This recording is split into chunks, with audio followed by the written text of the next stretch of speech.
Olá, meus amigos, olá, minhas amigas do Legislação Integrada. Aqui quem fala é o professor Bruno Valente. Nossa conversa de hoje é sobre o informativo 1206 do STF. Antes de começar, aquele convite, se inscreve no nosso canal, seja no Spotify, Deezer, Apple Podcasts, Google Podcasts ou no YouTube, e ativa o sininho para ficar sabendo sempre que tiver conteúdo. Nos segue também no Instagram, @legislação_integrada, onde todo dia tem novidade. E já deixa aquele like, compartilha com aquele amigo, naquele grupo de WhatsApp ou na sua rede social preferida, porque tudo isso fortalece demais e já deixa também aquela avaliação com 5 estrelas do Spotify. Então, sem mais delongas, vamos para o primeiro julgado de hoje.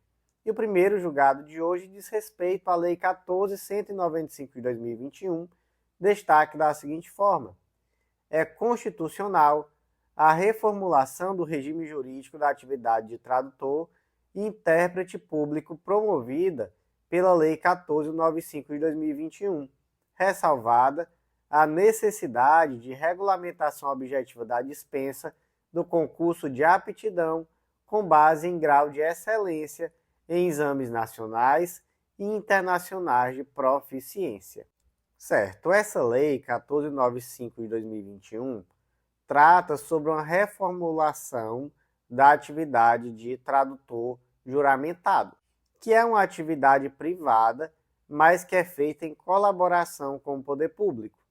E aí, qual é o critério, que é utilizado para que uma pessoa possa ser tradutor juramentado?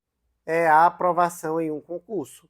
Então, essa pessoa tem que ser aprovada nesse concurso, que tem o objetivo de aferir essa aptidão. A grande questão é que essa lei 14.095 de 2021 trouxe uma exceção.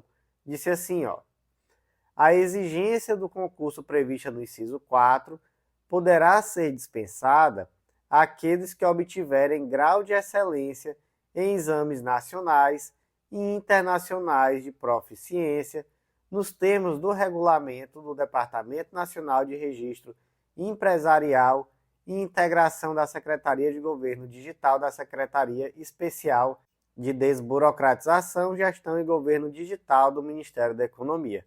Nossa Senhora, que nome gigante desse Departamento Nacional, né? Mas enfim, é por esse Departamento Nacional aí, tá? Mas aí existe um grande problema, né?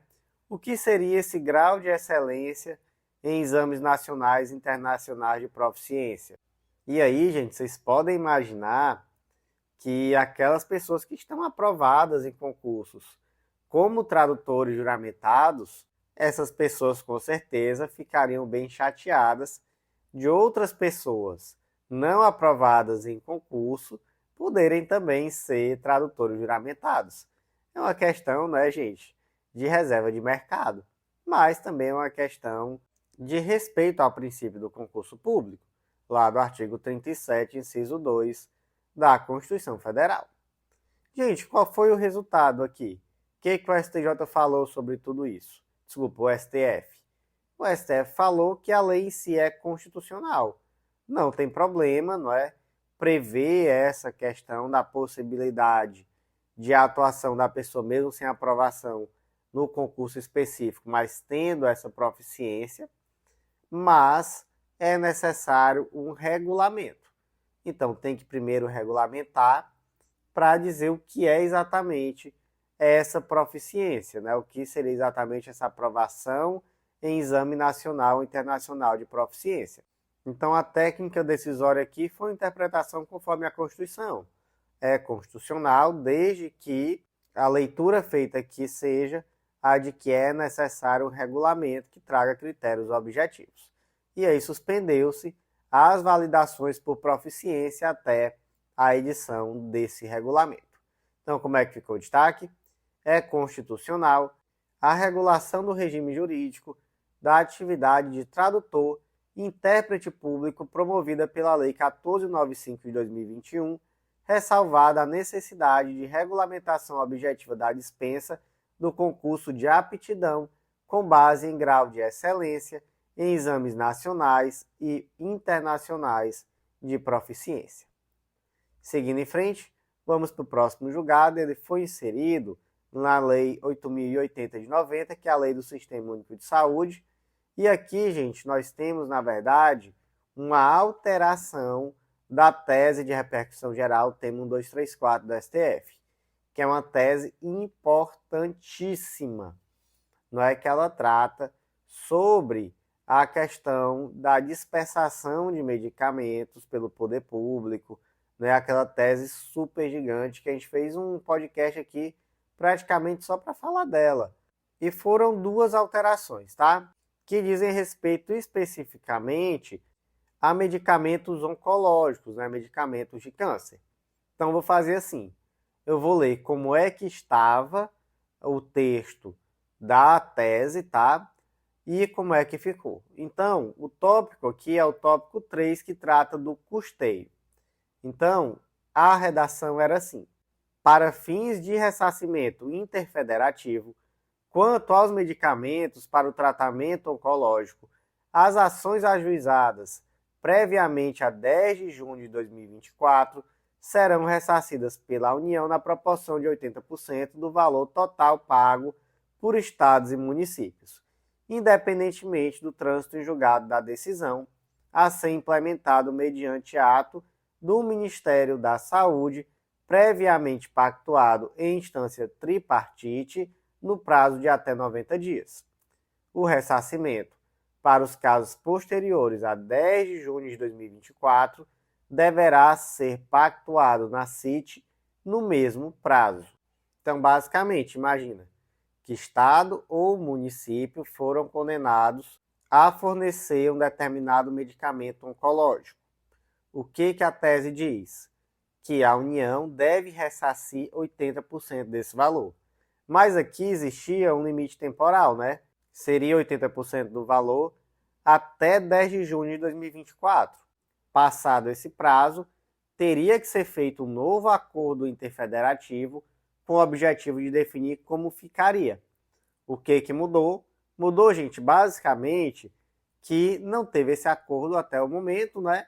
E aí o novo acordo que foi feito foi no sentido de que mantém-se esses 80% até que tenha um novo acordo, tá? Então, basicamente foi isso. Então, como é que ficou o novo texto? Vocês vão perceber que é quase igual, só muda o finalzinho, né? Então, olha só, o 3.4 está exatamente igual.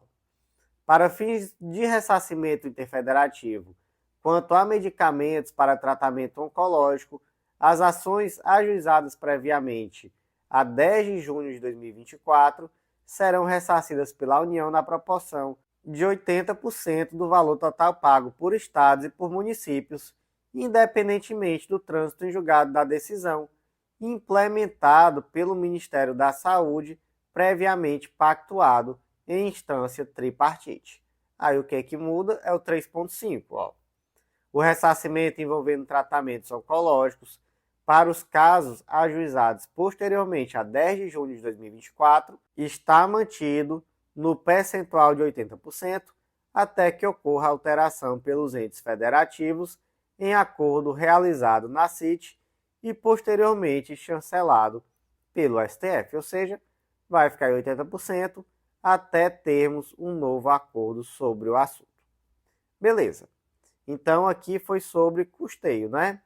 Agora, sobre os medicamentos oncológicos incorporados ao SUS, tá? Como é que vai ficar a competência para propor essa ação? Aí o tópico 6.2 vai nos contar. E aí eu já vou adiantar para vocês que basicamente o critério que se adotou foi o seguinte: esse medicamento, ele é um medicamento de aquisição centralizada pelo Ministério da Saúde, se for competência da Justiça Federal. Não, ele não é. Se não é, competência da Justiça Estadual. Então, olha só. 6.2.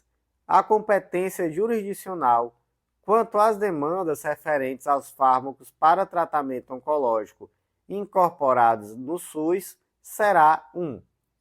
Da Justiça Federal para os medicamentos oncológicos de aquisição centralizada pelo Ministério da Saúde, aplicando-se o fluxo administrativo e judicial detalhado no anexo 1, relativos aos medicamentos incorporados no grupo 1A do componente especializado da assistência farmacêutica, e 2, da Justiça Estadual para os medicamentos oncológicos de negociação nacional, bem ainda aqueles de aquisição descentralizada, aplicando-se o fluxo administrativo e judicial detalhado no anexo 1, relativos aos medicamentos incluídos no grupo 1B do componente especializado da assistência farmacêutica.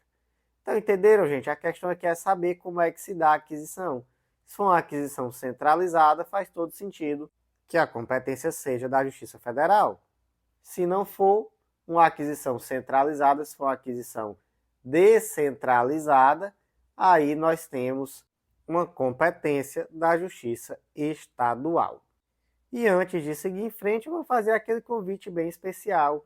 Acesse legislaçãointegrada.com.br e vem conhecer o Clube da Lei, nosso clube de membros que dá acesso a todos os nossos materiais e a mais de 100 planos de leitura, com tudo que você precisa para um estudo completo, atualizado e organizado de lei seca e jurisprudência, em um material que é semanalmente atualizado por esses mesmos informativos que eu comento aqui com vocês. Então vem fazer parte, que com certeza vai ser um baita diferencial nos teus estudos, e vem também conhecer a Editora Integrada, vem publicar com a gente. Você vai ver que é mais fácil do que você imagina e vai ser um baita diferencial em uma futura prova de títulos. Seguindo em frente, próximo julgado foi inserido na Constituição Federal e é um julgado que eu não aguento mais comentar, que já é tema mais do que batido, que todo mundo já sabe, mas vamos lá. É inconstitucional por usurpar a competência privativa da União para legislar sobre diretrizes e bases da educação nacional, lei municipal que verse sobre o uso da linguagem neutra em âmbito escolar. Então, gente, lei municipal que veda a utilização da linguagem neutra. Trata-se de uma lei constitucional? Não. Por quê? Por uma questão, primeiro, formal. Compete privativamente à União legislar sobre diretrizes e bases da educação nacional. E aí, basicamente, nós temos dois documentos principais, né? Que é a Lei de Diretrizes e Bases da Educação Nacional e a Lei da Base Nacional Comum Curricular, tá? Nós temos, né, previsão a nível federal nesse sentido. E nós não temos essa vedação. Então, não cabe ao município legislar sobre esse tema. E materialmente falando, aí nós vamos tratar sobre temas como igualdade, diversidade, não discriminação, dignidade da pessoa humana, a questão da pluralidade de ideias, do respeito à liberdade de cátedra, não é? Enfim, temos aqui várias questões. E também, não é, a questão da proteção integral, que aqui é vista sob uma ótica de que proibir uma determinada ideologia dentro da escola, uma determinada linguagem que espelha uma ideologia, não significa proteger, não é? Isso não significa proteger, isso significa mais uma censura, não é, do que uma proteção. Então, esse argumento de que o objetivo da lei seria a proteção integral da criança e do adolescente, a proteção da família, enfim, são argumentos que não são acatados, ao contrário, né? Se entende que essa proteção ela é levada mais a efeito quando se afasta a criança ou adolescente de qualquer forma de discriminação, exploração, violência, crueldade ou opressão, que é exatamente o que está lá no artigo 227 da Constituição Federal. Não é isso? Então, gente, como é que ficou o destaque? É inconstitucional por usurpar a competência privativa da União para legislar sobre diretrizes e bases da educação nacional, lei municipal que verse sobre o uso de linguagem neutra em âmbito escolar. Seguindo em frente, vamos para o último julgado do dia. Ele diz respeito à Lei 15.361 de 2025, que é a Lei Orçamentária de 2026, destaque da seguinte forma: nos casos em que as emendas parlamentares forem apresentadas no prazo estipulado pela Comissão Mista de Orçamento, os suplentes podem assumir a gestão das emendas de parlamentares que tiveram seus mandatos cassados, de forma a evitar prejuízos desproporcionais aos novos mandatários e às populações por eles representadas. Então, gente, basicamente, qual foi a situação aqui? Foram 3 deputados que tiveram mandatos cassados. No caso, foi o Alexandre Ramagem, o Eduardo Bolsonaro e a Carla Zambelli. A situação da Carla Zambelli é um pouquinho diferente, então eu vou falar primeiro só do Alexandre Ramagem e do Eduardo Bolsonaro. Aí, basicamente, o que aconteceu? Antes deles serem cassados, eles tinham direito a um determinado valor a título de emendas parlamentares. Eles já tinham apresentado as emendas, mas aí eles foram cassados. Teve uma certa demora, não é, nesse processo de cassação, e aí os valores ficaram bloqueados. Os suplentes assumiram. Aí é que vem a questão, como é que fica essas emendas? Elas vão poder ser geridas pelos suplentes, que vão poder fazer eventual nova indicação, enfim, mas vão ter acesso a esses valores, ou essas emendas já não poderão ser utilizadas, né? Vão ter que passar aí por algum critério interno da Câmara dos Deputados, mas que, enfim, já não caberia a esses suplentes a gestão desses valores decorrentes dessas emendas. Aí, gente, o STF disse que os suplentes poderiam sim fazer a gestão desses valores, inclusive fazendo uma nova indicação da forma que eles entendessem, tá? Sem estarem vinculados necessariamente àquilo que foi determinado à época pelos deputados que foram cassados, que foi o Ramagem e o Eduardo Bolsonaro, tá? Não existe na legislação uma solução específica para esse caso, mas aí aplicou-se analogicamente o artigo 81, parágrafo único, inciso 2, da Lei Orçamentária de 2026, que é a Lei 15.321 de 2025. E basicamente o argumento seria o de que haveria um prejuízo desproporcional, caso não se permitisse que esse suplente fizesse a gestão desses valores. Por quê? Porque o suplente, ele de alguma forma representaria o mesmo grupo do titular, não é do titular que foi eleito. E aí, quando se permite que o suplente faça a gestão, esse grupo que elegeu, não é, esse deputado, ele potencialmente vai ser beneficiado ainda. Ao passo que, se o suplente não tivesse esse direito de fazer a gestão dessas emendas, aí esse grupo ficaria desguarnecido, né? O grupo que elegeu o deputado em questão. Beleza? No caso da Carla Zambelli, aí já é outra conversa, porque a Carla Zambelli, ela não tinha feito a indicação da emenda ainda, então houve aí realmente uma preclusão no processo orçamentário. Aí não seria possível reabrir o processo para permitir que a suplente tivesse acesso às emendas parlamentares. Aí, no caso, né, da suplente da Carla Zambelli, já não conseguiu. Mas os suplentes do Eduardo Bolsonaro e também do Alexandre Ramagem tiveram o desbloqueio das emendas, né, já que eles já tinham feito a indicação, e aí esses suplentes vão poder agora fazer a destinação. Beleza?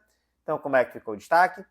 Nos casos em que emendas parlamentares forem apresentadas no prazo estipulado pela Comissão Mista de Orçamento, os suplentes podem assumir a gestão das emendas de parlamentares que tiverem seus mandatos cassados, de forma a evitar prejuízos desproporcionais aos novos mandatários e às populações por eles representadas. E, meus amigos, por hoje foi isso. Eu agradeço muito a você que ouviu até o final. Então já deixa aquele like, compartilha com aquele amigo, deixa aquele comentário, aquela avaliação com 5 estrelas no Spotify, porque tudo isso fortalece demais esse projeto e com certeza você tem a minha gratidão. Então por hoje foi isso, eu agradeço a você que ouviu até o final e até a próxima.